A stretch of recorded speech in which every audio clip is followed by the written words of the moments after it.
Hello everyone, welcome to my channel mathematics. आज हमारा linear algebra का लेक्चर नंबर 4 है, which is based on the CSIR NET JRF and GATE mathematics syllabus and also useful for IIT JAM MSc mathematics जो है entrances के लिए and BSc MSc regular classes के लिए, क्योंकि बेसिक पढ़ रहे हैं अभी हम मैट्रिक्स के बारे में जो सबके लिए यूज़फुल है। तो सबसे पहले आज हम क्या पढ़ेंगे उससे पहले देखने के लिए इस चैनल को प्लीज़ लाइक कीजिए, सब्सक्राइब कीजिए और शेयर कीजिए वीडियो। तो हमारे ये आज का टॉपिक है the shortcut method to find the element of AA theta and AA dash. Dash represent कर रहा है ट्रांसपोज को और थीटा ट्रांसपोज कंजुगेट को। तो चलिए शॉर्टकट मेथड फाइंड करते हैं हम to find the element of AA dash and AA theta without multiplying. हम क्या करेंगे, सिर्फ और सिर्फ ए मैट्रिक्स के बेस पे AA थीटा और AA ट्रांसपोज इन दोनों मैट्रिसेस को फाइंड आउट कर लेंगे। ठीक है, सिर्फ और सिर्फ ए मैट्रिक्स से, बिना ट्रांसपोज बिना थीटा निकाले। तो चलिए देखते हैं कैसे निकालेंगे। सबसे पहले AA ट्रांसपोज कैसे निकलेगा, A मल्टीप्लाई A ट्रांसपोज, यही होता है हमारे पास। अब इसके एलिमेंट को C से रिप्रेजेंट कर लिया, A के एलिमेंट्स को B से और A ट्रांसपोज को B से, A और B। ठीक है, A के A एंड दिस वन। अब इनकी पोजीशन ले ली मैंने, I और Kth एलिमेंट लेना है। अब मुझे क्लियरली पता है जब भी मैं दो मैट्रिक्स को मल्टीप्लाई करती हूँ तो फर्स्ट मैट्रिक्स के number of columns and second matrix के नंबर ऑफ रोज क्या होनी चाहिए, इक्वल। अब यहाँ पे A और A डैश को करना है ना, ठीक है, A और A डैश को करना है तो फर्स्ट के कॉलम को J नाम दे दिया, सेकंड की रो को J, सेम हो गए। अब जब मल्टीप्लाई करते हैं मैट्रिसेस को तो उनके प्रोडक्ट की मेरे पास ऑर्डर क्या होता है, फर्स्ट का रो और सेकंड का कॉलम, यही देते हैं ना हम। ऑर्डर क्या होता है, फर्स्ट का रो मैट्रिक्स, ठीक है, और सेकंड मैट्रिक्स का क्या होता है हमारे पास, कॉलम हो जाता है। तो यहाँ पे ले लो, I है रो और इसका कॉलम मेरे पास K है तो यहाँ K हो जाएगा। तो ये मेरे पास, और J चेंज होता रहेगा 1 से लेके N तक, जितना भी A मैट्रिक्स का कॉलम है। ये होता है मेरे पास प्रोडक्ट। हर एक प्रोडक्ट को ऐसे ही लिखते हैं, जिस टाइप का एलिमेंट। नाउ मुझे क्या करना है, कन्वर्ट करना है element of A transpose AA dash को इनटू A, ठीक है, ताकि मैं A से ही इसके सारे एलिमेंट निकाल पाऊँ। ठीक, तो मुझे यहाँ पे A ट्रांसपोज का एलिमेंट उठाना पड़ेगा, क्या है, BJ के है। इसको मेरे को कन्वर्ट करना है किस में, A के एलिमेंट्स में। अब बताओ मैं क्या करूँ इसको A के एलिमेंट में कन्वर्ट करने के लिए। सबसे पहले तो B A में कन्वर्ट हो जाएगा, सीधी सी बात। BJ K का मैंने क्या किया, ट्रांसपोज किया। अब नीचे देखो, A के ट्रांसपोज का ट्रांसपोज क्या होता है, हमने लेक्चर में पढ़ चुके हैं। डबल ट्रांसपोज किसके इक्वल आ जाता है, A के इक्वल, यानी कि A का एलिमेंट में कन्वर्ट हो गया। यानी कि जो गिवन एलिमेंट है मैं उसका ट्रांसपोज कर दूंगी तो वो किसके एलिमेंट में कन्वर्ट हो जाएगा, A के एलिमेंट में। और जो सफिक्स यूज़ करेंगे वो A यूज़ करेंगे क्योंकि A के एलिमेंट्स हैं। तो J की जगह K आ गया और K की जगह K, J, यानी कि रो और कॉलम आपस में इंटरचेंजेबल हो गए। अब इसके इक्वेशन को हम पुट करेंगे फर्स्ट में ताकि मैं एलिमेंट्स को निकाल पाऊँ। तो चलिए करते हैं, राइट कर देते हैं यहाँ पे CIK is equal to summation J is equal to 1 to N AIJ multiply. अब BJK की जगह मुझे पुट करना है AKJ, बस ये फॉर्मूला आ गया मेरे पास। ये अब मैं हर एक A डैश के एलिमेंट को सिर्फ और सिर्फ A के एलिमेंट से फाइंड आउट कर सकती हूँ, है ना, क्योंकि AIJ और AKJ दोनों है। यानी कि A के एलिमेंट को ही आपस में मल्टीप्लाई करके मैं A और A ट्रांसपोज के एलिमेंट्स निकाल सकती हूँ। ठीक है, तो फर्स्ट ये जब I जो है K के इक्वल नहीं है, लेकिन जब I K के इक्वल होगा यानी कि डायगोनल एलिमेंट्स में थोड़ा सा चेंज हो जाएगा। चेंज तो क्या, बस वो सेम ही आ जाएगा। I की जगह K पुट कर दो, AIJ मल्टीप्लाई AIJ, तो AIJ का स्क्वायर हो जाएगा। तो ये हो गया मेरे पास डायगोनल एलिमेंट, और नॉन डायगोनल एलिमेंट हम ऐसे निकाल पाएंगे AA डैश के। ठीक है, देख लीजिए एक बार इसको। अब बात आएगी अगर AA थीटा की। अब थीटा में कुछ भी नहीं होगा, सिर्फ एक एक्स्ट्रा क्या होता है उसमें, कॉन्जुगेट होता है ना। A थीटा क्या होता है, ट्रांसपोज कॉन्जुगेट। तो सिर्फ और सिर्फ एक कॉन्जुगेट एक्स्ट्रा लग जाता है इसमें, बाकी कुछ नहीं है। A ट्रांसपोज का कॉन्जुगेट हो जाएगा ये। अब बस एलिमेंट जो मेरे पास था A थीटा का BJK, इसमें भी सेम वही लिया।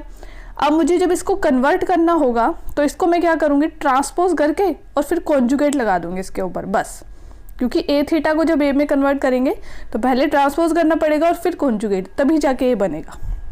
वही लिख दिया सेम, सी आई के ए आई जे मल्टीप्लाई बी जे के की जगह ए के जे का कॉन्जुगेट, ए के एलिमेंट में डायरेक्ट कन्वर्ट कर दिया।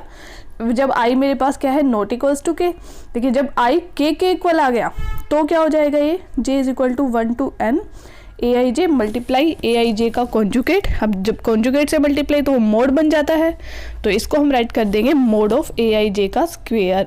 तो ये हो जाएगा डायगोनल एलिमेंट मोड वाला, और अगर मोड वाला नहीं निकालना है तो दो रोज के हम उनको आपस में मल्टीप्लाई कर देंगे, एक की रो दूसरे की कॉन्जुगेट। ठीक है, अब धीरे धीरे फॉर्मूला तो हमारे पास निकल गया। अब बाय एग्जांपल हम करके देखते हैं, वो इजीली आपको समझ आ जाएगा। ये एक मैट्रिक्स ले रखी है मैंने, जैसे 1 to 1 4 to 1 0 3 2 3 क्रॉस 3 की। अब मैं ए ट्रांसपोज के एलिमेंट निकालना चाहूँगी। ठीक है, तो ये बॉक्सेस किए हैं मैंने डायगोनल एलिमेंट्स को, ताकि थोड़ा डिफ्रेंशिएट हो सके डायगोनल वाले कैसे निकालेंगे। तो मैं निकाल लेती हूँ। अब सी आई के का फॉर्मूला जो पीछे निकाला है, j is equal to 1 to n a I j multiply a k j. ठीक, ये चीज़ थी। अब बस पुट करनी है मेरे को वैल्यू इसके अंदर, लेकिन यहाँ पे क्या है आई की वैल्यू के, पहले डायगोनल निकाल रही हूँ भाई मैं, आई की जगह के पुट कर दो तो ये सिंपल, इससे भी j is equal to 1 to n a I j का होल स्क्वायर, ये चीज़ आ गई मेरे पास। अब सबसे पहले C11 निकालना है मुझे। ठीक है, अब जे की वैल्यू 1 to 3,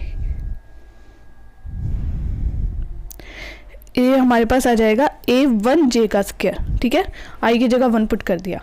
अब जे जो मेरे पास कॉलम कितने हैं 3 है ना, तो 3 बार चेंज होंगे, A11 का स्क्वायर प्लस A12 का स्क्वायर प्लस A13 का स्क्वायर, यानी कि फर्स्ट रो के सभी एलिमेंट का सम लिया मैंने। ध्यान से देख रहे हो क्या आया इस फॉर्मूले का मतलब।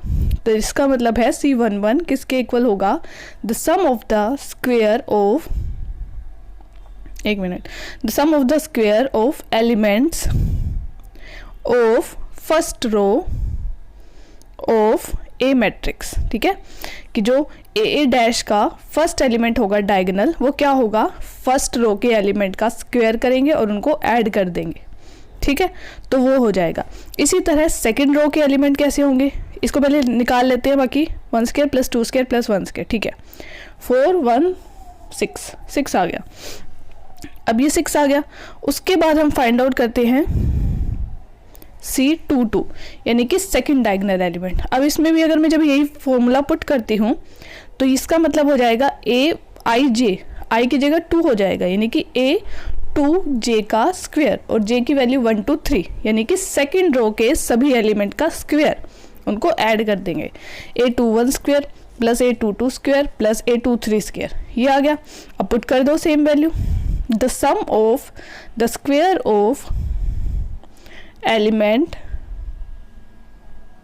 एक मिनट, हाँ, एलिमेंट ऑफ सेकंड रो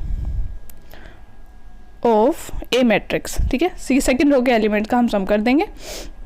अब करो क्या क्या है एलिमेंट, 4, ये वाले 4 2 1, ऊपर और मैट्रिक्स देखो। अब राइट कर दो नीचे, 4 square plus 2 square plus 1 square, किसके इक्वल आ गया, 16 प्लस 4 प्लस 1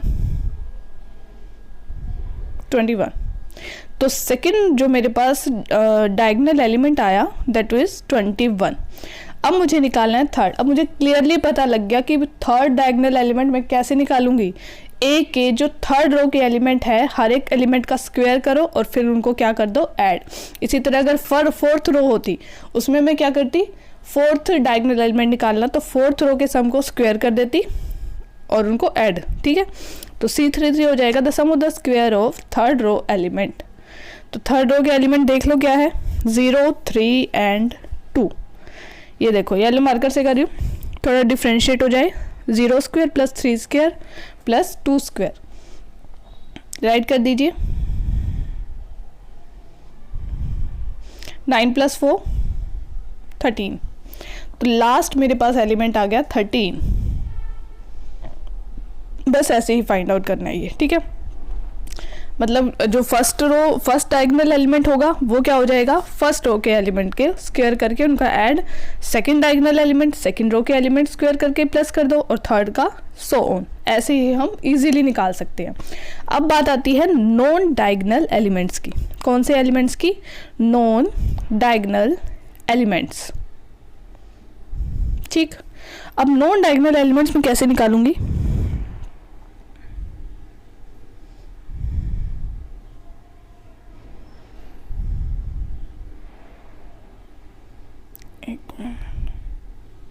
ये रे, ठीक है। अब मैं इनकी पोजीशन देखती हूँ। सबसे पहले ये होगा first non diagonal, first row के निकालती हूँ पहले, फिर हम सेकंड पे जाएंगे। तो ये इसकी पोजीशन क्या है? C12 है ना, फर्स्ट और सेकंड कॉलम, ये C13 है। तो सबसे पहले मैं C12 निकालती हूँ, वही फॉर्मूला अप्लाई करके। तो CIK क्या था? AIJ एंड AKJ, ठीक, वही सेम चीज़। और J मुझे पता है, कॉलम नंबर ऑफ कॉलम कितने हैं A में? 3। तो C12 निकालना है मुझे, तो J की value 1 2 3 summation A1J multiply A2 है ना, ये K की जगह 2J। तो ये चीज़ है मेरे पास। तो ये क्या बन जाएगा? J की वैल्यू करोगे A11 multiply A21 plus A12 multiply A22 plus A13 multiply A23, ठीक है। यानी मैंने क्या किया, जब मुझे C12 निकालना था कि फर्स्ट रो के एलिमेंट को सेकंड रो के एलिमेंट से मल्टीप्लाई करते जाओ 1 बाय 1 और फिर उनको ऐड कर दो, सिंपल। क्या किया मैंने? फर्स्ट रो के एलिमेंट लिए, उसको मल्टीप्लाई कर दी किससे? सेकंड रो के एलिमेंट से, A के एलिमेंट्स, और फिर उनका समेशन कर दिया 1 बाय 1 प्लस कर दिया। तो ये मेरे पास C12 आ गया। देखो अब कैसे करेंगे, A11 A21 and so on, देख लीजिए। अब फर्स्ट एलिमेंट कौन सी है? 1 एंड 4। तो करो multiply, 1 multiply 4 plus 2 multiply 2 plus 1 multiply 1, ये आ जाएगा। राइट कर लीजिए यहाँ, 1 मल्टीप्लाई 4 प्लस 2 मल्टीप्लाई 2, ठीक है। एक मिनट मार्कर थोड़ा चेंज कर लेते हैं। ये आ जाएगा 2 मल्टीप्लाई 2 और फिर 1 मल्टीप्लाई 1, 2 मल्टीप्लाई 2 प्लस 1 मल्टीप्लाई 1, ठीक है। ये चीज़ें हो गई मेरे पास। अब ऐड कर लो, 4 प्लस 4 प्लस 1 9, 9 के इक्वल आ गए। तो C12 मेरे पास आ गया 9। अब ऐसे ही मुझे फाइंड आउट करना है C13। क्या फाइंड आउट करना है? C13। तो ऐसे ही जब C13 की मैं वैल्यू पुट करूंगी तो उसमें क्या होगा? फर्स्ट रो के एलिमेंट और थर्ड रो के एलिमेंट, ठीक है। इजीली हमें लग गया, हमें अब फॉर्मूला भी देखने की जरूरत, हमें पता लग गई ट्रिक क्या है। फर्स्ट रो और थर्ड रो के एलिमेंट को 1 बाय 1 क्या है? मल्टीप्लाई करो और फिर समेशन कर दो, ऐड कर दो। इरेज कर देते हैं।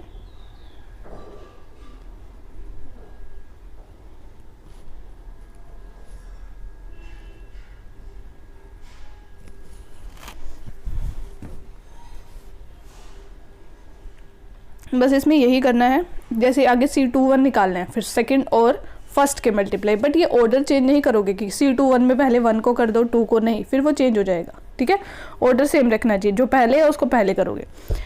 तो फर्स्ट और थर्ड को करना है, then 1 multiply 0, 2 multiply 3 plus last is 1 multiply 2, ये चीज़ें करनी है मुझे। तो कर दो भाई, 6 प्लस 2 8 आ गया C13। तो C13 एलिमेंट मेरे पास क्या आ गया? 8।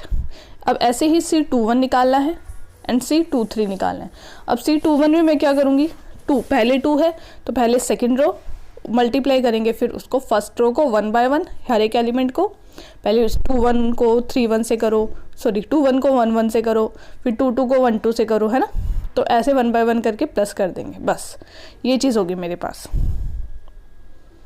4 इंटू 1 2 इंटू 2, ऐसे ही हम आगे इसको कर देंगे, plus last element is 1 into 1। अब इनको प्लस कर दो, 9। तो अब मेरे पास नेक्स्ट क्या आ गया? मतलब सिंपल है कि मुझे डायगोनल निकालने हैं, तो मैं क्या करूँगी? स्क्वायर ऑफ सम कर दूंगी कि सेम रो को सेम ही रो से, लेकिन अगर डिफरेंट डिफरेंट निकालने हैं तो ऑर्डर के अकॉर्डिंग, ठीक है। अब ए थीटा में क्या होगा? बाकी एलिमेंट अपने आप निकालना। ए थीटा में क्या होगा? इसमें कुछ नहीं, सिर्फ कॉन्जुगेट एक्स्ट्रा आ जाएगा, क्योंकि इसमें तो इनको पता नहीं लगेगा क्योंकि ये तो रियल मैट्रिक्स है और रियल मैट्रिक्स का कॉन्जुगेट तो रियल ही होता है, ठीक है। लेकिन अगर कॉम्प्लेक्स मैट्रिक्स होती तो उसमें बस आयोटा का चेंज होता था, पॉजिटिव की जगह नेगेटिव हो जाते हैं। यहाँ पे तो रियल है, रियल का बार रियल ही आएगा, ठीक है, उसमें कोई चेंज नहीं होगा। जैसे कि C11 लिया मैंने, तो C11 में 1 इंटू 1 का कॉन्जुगेट प्लस 2 इंटू 2 का कॉन्जुगेट प्लस 3 इंटू 3 का कॉन्जुगेट, ये चीज़ें करनी है क्योंकि दोनों रो सेम है। ऐसे ही C12 निकालना होता तो क्या होता, 1 फर्स्ट रो मल्टीप्लाई, अब इसमें सेकंड रो डायरेक्ट मल्टीप्लाई नहीं होगी, सेकंड रो के जो कॉन्जुगेट होंगे ना एलिमेंट्स के वो मल्टीप्लाई होंगे ए थीटा में, ये चीज़ ध्यान रखनी है। जैसे अब C21 निकालना है, पहले सेकंड रो, ठीक, फिर उसके मल्टीप्लाई में होंगे फर्स्ट रो का कॉन्जुगेट, जो बाद में एलिमेंट आ रहा है ना, जो कॉलम है उसका कॉन्जुगेट लेंगे हम, ठीक, और रो ही मल्टीप्लाई होंगी क्योंकि फॉर्मूले में रो ही आ रही है, ठीक है। कहीं तुम कॉलम्स को मल्टीप्लाई कर दो, जैसे C33 है तो थर्ड रो मल्टीप्लाई में थर्ड रो का ही कॉन्जुगेट, तो वो मॉडुलस बन जाएगा, ठीक है, मोड ऑफ थर्ड रो का स्क्वायर, ये बन जाएगा। बस ऐसे ही निकालने हैं सिंपली, बहुत इजीली निकल जाएंगे। एग्जांपल्स करके देखना अपनी नोटबुक्स में जो भी हो तो वो इजीली हो जाएंगे। अब मेरे पास बात आती है किसकी, ट्रेस की। ट्रेस क्या होता है, ए थीटा और ए डैश का, ठीक है, वो भी इसी मेथड से निकालेंगे, बस एक समीशन जुड़ जाएगा। तो ट्रेस होता है the sum of the diagonal elements, diagonal elements होता है सम, ठीक है, ये मुझे पता है। ट्रेस जितने भी डायगोनल एलिमेंट लिए उनका मैंने सम कर दिया। अब इसमें मेरे पास डायगोनल एलिमेंट कब क्या होते हैं, डायगोनल एलिमेंट में मुझे पता है फर्स्ट रो का, फर्स्ट डायगोनल एलिमेंट पहली रो के एलिमेंट का स्क्वायर सम कर दिया, सेकंड का सेकंड के, थर्ड का थर्ड के, ठीक है।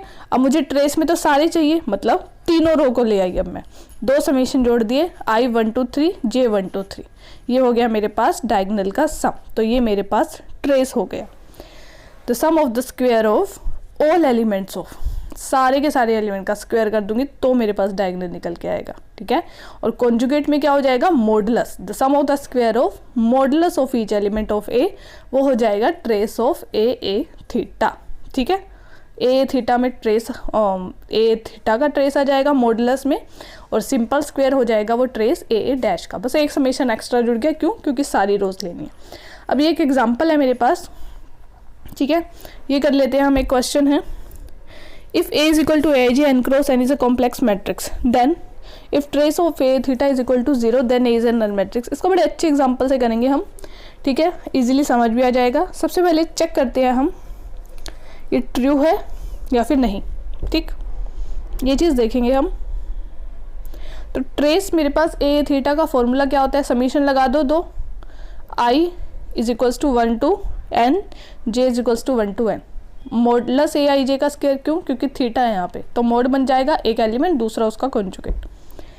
लेकिन ए डैश में मेरे पास क्या हो जाता है, ए आई जे का स्क्वायर ले देते, ठीक है, अगर डैश के अंदर अप्लाई करना होता, ठीक। लेकिन यहाँ पे कॉन्जुगेट है तो हम कॉन्जुगेट के लिए करेंगे।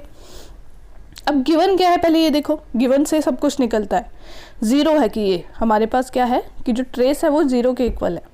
अब ए क्या नल मैट्रिक्स होगी, नल मैट्रिक्स का मतलब होता है जिसके सारे एलिमेंट 0 हों, ठीक, नल मैट्रिक्स देनी है। अब सिंपल सी बात है, मॉडुलस जो होगा फंक्शन का, स्क्वायर जो होता है नंबर का, हमेशा पॉजिटिव होता है, और जब भी हम पॉजिटिव नंबर्स को ऐड करने के बाद 0 आ रहा है, पॉजिटिव नंबर को ऐड करने के बाद 0 आ रहा है, तो इसका क्लियरली सा मतलब है हर एक नंबर 0 है भाई, तभी आ रहा है, अदरवाइज तो कुछ ना कुछ पॉजिटिव नंबर ही आता, ठीक। तो क्लियरली तो ये मेरे पास क्या हो गई, नल मैट्रिक्स हो गई, जहाँ पे हर एक ए आई जे 0 हो गया, हर एक एलिमेंट 0 हो गया तो वो होगी, ठीक। अब एक दूसरा एग्जांपल है बड़ा इंटरेस्टिंग सा, मिठाई, मिठाई वाले एग्जांपल से लेते हैं कि ट्रेस क्या होता है, सम ऑफ डायगोनल एलिमेंट, उसको मैंने ले लिया कि मेरे पास मिठाई है, टोटल मिठाई, ठीक, सबके मुंह में पानी आ गया, तो टोटल मिठाई ले ली हमने, और ए आई जे यानी कि जो एलिमेंट है वो ले लिए मैंने स्टूडेंट, क्या ले लिए, स्टूडेंट या चिल्ड्रन, जिनमें मुझे डिस्ट्रीब्यूट करनी है, बांटनी है मिठाई। ट्रेस को मैंने मान लिया मिठाई, और जो हर एक एलिमेंट है उसको मैंने मान लिया बच्चे हैं ये, इनके अंदर मुझे डिस्ट्रीब्यूट करना है, ठीक है।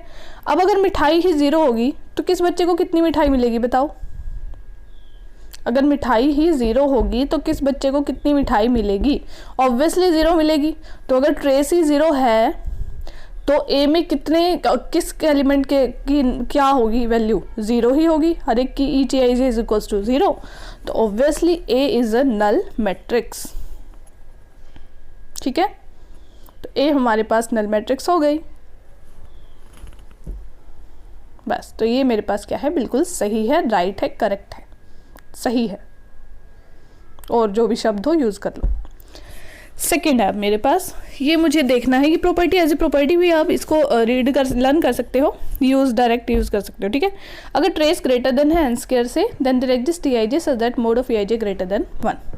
अब देखिए, अगर ट्रेस मेरे पास क्या है, ए थीटा का, वही दो समेशन लगा दिए आई और जे वाले, मोडलस ए आई जे का स्क्वायर। अभी एन स्क्वायर से बड़ा है, ऑर्डर एन क्रॉस एन है, ध्यान रखना। इसको भी उसी तरह से हम करेंगे। तो प्रूव करना है मुझे एटलीस्ट, कम से कम एक ए आई जे तो एग्जिस्ट करेगा ही करेगा, 1 ए आई जे सच दैट उसकी वैल्यू जो है 1 से बड़ी हो, कि अगर मॉडुलस एन स्क्वायर से बड़ा है तो एक ए आई जे ऐसा एग्जिस्ट करना चाहिए जिसकी वैल्यू 1 से बड़ी हो। तो इसको भी सेम वही कि टोटल मिठाई क्या हो गई, एन स्क्वायर से ज़्यादा है, ट्रेस एन स्क्वायर से ज़्यादा है, मतलब टोटल मिठाई जो है मेरे पास वो क्या है, एन स्क्वायर से ज़्यादा है। उसके बाद मैंने क्या किया, स्टूडेंट्स क्या थे जो मेरे पास एलिमेंट्स होंगे। अब एलिमेंट्स कितने हैं एन क्रॉस एन में, ठीक है, number of element n cross n में कितने एलिमेंट्स हैं, एन स्क्वायर, रो और कॉलम करके मल्टीप्लाई करके नंबर ऑफ एलिमेंट निकलते हैं। तो टोटल मिठाई भी एन स्क्वायर है और भाई ये भी एन स्क्वायर है, नंबर ऑफ एलिमेंट, सॉरी मिठाई ग्रेटर देन है, तो ऑब्वियसली कम से कम एक बच्चे को तो एक्स्ट्रा मिठाई मिलेगी ही मिलेगी। एक एलिमेंट तो ऐसा होगा ही होगा जिसकी वैल्यू 1 से बड़ी होगी ही होगी, ठीक है, ताकि उसका स्क्वायर करके फिर ट्रेस जो है मेरे पास वो एन स्क्वायर से बड़ा हो सके। तो एटलीस्ट 1 स्टूडेंट गेट, तो हमारे पास क्या हो गया, एक एलिमेंट ऐसा होगा ही होगा जिसकी जो वैल्यू है वो 1 से बड़ी हो जाएगी, अदरवाइज जो ट्रेस है वो एन स्क्वायर आएगा या लेस देन एन स्क्वायर आएगा, अगर हम वैल्यू छोटी लेंगे या 1 लेंगे, ठीक। तो अब 1 एलिमेंट एग्जिस्ट जिसकी वैल्यू 1 से बड़ी होगी, यानी कि ये जो प्रॉपर्टी है मेरे पास बिल्कुल करेक्ट है, mod of A I j is greater than 1।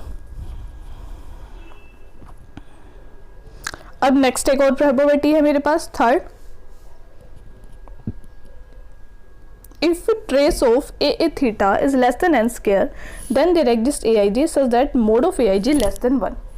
अब इसमें भी यही चीज़ है मेरे पास कि अगर दो समीशन लगा दिए लेस देन एन स्क्वायर, अब इसमें जो मिठाइयाँ हैं वो एन स्क्वायर से कम है, ठीक है, जो मिठाई है मेरे पास वो एन स्क्वायर से कम है, लेकिन स्टूडेंट तो मेरे पास एन स्क्वायर है। मिठाई एन स्क्वायर से कम है लेकिन स्टूडेंट मेरे पास क्या है, एन स्क्वायर है, ठीक। ट्रेस कम है लेकिन नंबर ऑफ एलिमेंट तो मेरे पास एन स्क्वायर है, तो कम से कम एक एलिमेंट तो ऐसा एग्जिस्ट करेगा ही करेगा, कम से कम एक बच्चा तो ऐसा एग्जिस्ट करेगा ही करेगा जिसको मिठाई 1 से कम मिलेगी। या तो मैं 2 बच्चों को आधी आधी बांट दूँ, हाफ बांट दूँ 2 बच्चों को और बाकियों को 1-1 दे दूँ, होगा ना। तो एक स्टूडेंट या फिर एक एलिमेंट ऐसा एग्जिस्ट करेगा ही करेगा जिसकी वैल्यू क्या होगी, लेस देन 1 होगी, तभी उसका जो ट्रेस है वो एन स्क्वायर से छोटा आ जाएगा, ठीक। तो बस हो गया, ये प्रॉपर्टी भी मेरे पास करेक्ट हो गई। अब एक और फोर्थ है छोटी सी प्रॉपर्टी इसी की, तो ट्रेस अगर ए थीटा का एग्जैक्टली एन स्क्वायर है, exactly n square, then there exist a I j, तो एक ए आई जे ऐसा एग्जिस्ट करेगा such that mode of A I j is equals to 1। क्या ये ज़रूरी है कि अगर ट्रेस मेरे पास एन स्क्वायर, यानी कि मेरे पास एन स्क्वायर मिठाइयाँ हैं और एन स्क्वायर ही मेरे पास बच्चे हैं, तो एक ऐसा बच्चा एग्जिस्ट करेगा ही करेगा जिसके पास एक मिठाई हो 1, ठीक है, 1-1 ज़रूरी है कि मेरे पास हर एक बच्चे के पास या कम से कम एक बच्चे के पास तो एक मिठाई हो, मैं नहीं दूंगी। 1 स्टूडेंट एग्जिस्ट करेगा जिसके पास क्या हो, एक मिठाई हो। अब देखो मैं ले लेती हूँ 3, मान लिया जो ऑर्डर है मेरे पास वो 3 है, जैसे तैसे करके 3 मिठाइयाँ हैं, ठीक है, लेट कर लिया, वैसे 2 क्रॉस 2 करके 4 भी कर सकते थे हम, कोई वो नहीं है, ऑर्डर इससे नहीं बन पाएगा, ये तो सिर्फ 6 हो जाएंगे, 2 क्रॉस 2 करके 4 ले लेते हैं, तो नॉर्मली ऐसे ही मान लो, चलो 3 है।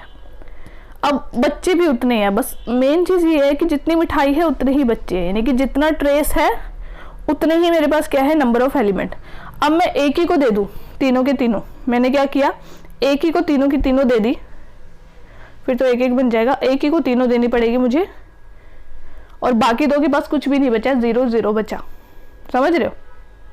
तो ऐसे ही मैं क्या कर दूंगी कि एक एलिमेंट पे मैं 3 नंबर दे दूंगी और बाकियों को 0-0, तो कोई एलिमेंट ऐसा एग्जिस्ट ही नहीं करेगा जिसकी वैल्यू 1 होगी। तो ये तो कोई ज़रूरी नहीं है, हाँ हो सकता है, पॉसिबल है, बट नॉट मस्ट। मस्ट नहीं है कि ऐसा एग्जिस्ट करेगा ही करेगा। तो हो सकता है इसकी value less than n square हो, किसी को ज़्यादा मिले किसी को कम।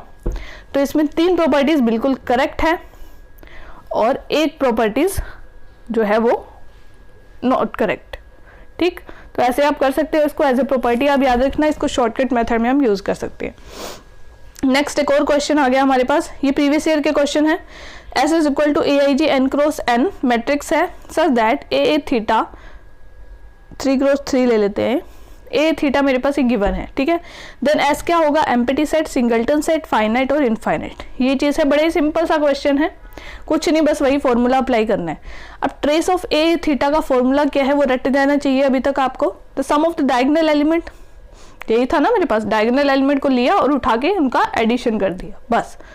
तो यहाँ पे सिंपल दिख रहे हैं, अभी डायगोनल एलिमेंट के पास बेचारों के पास कुछ भी नहीं है ऐड करने को, 0 + 0 + 0, सबसे आसान एडिशन 0। अब वही फॉर्मूला अप्लाई करो, 2 समीशन लगा दिए, एक रो के लिए एक कॉलम के लिए, किसी के साथ कोई भेदभाव नहीं।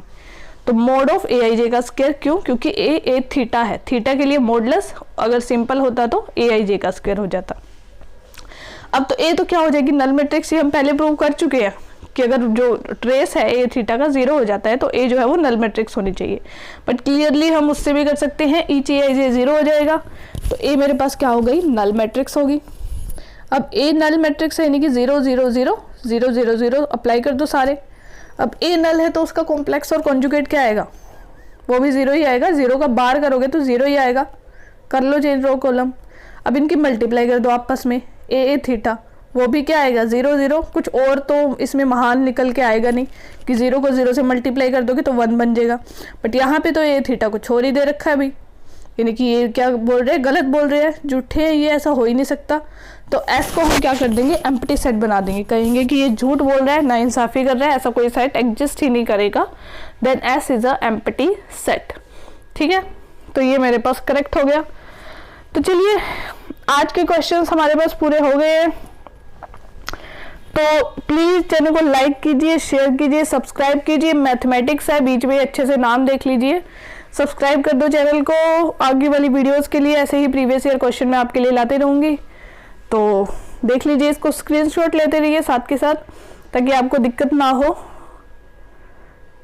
ठीक है। बस ये शॉर्टकट मेथड थे, इजीली हम कर सकते हैं। इनके ऊपर क्वेश्चन आते हैं प्रीवियस ईयर में CSIR नेट में, जहाँ पे आपको ये डायरेक्टली अप्लाई करने होते हैं। ओके, तो चलिए लाइक, शेयर एंड सब्सक्राइब।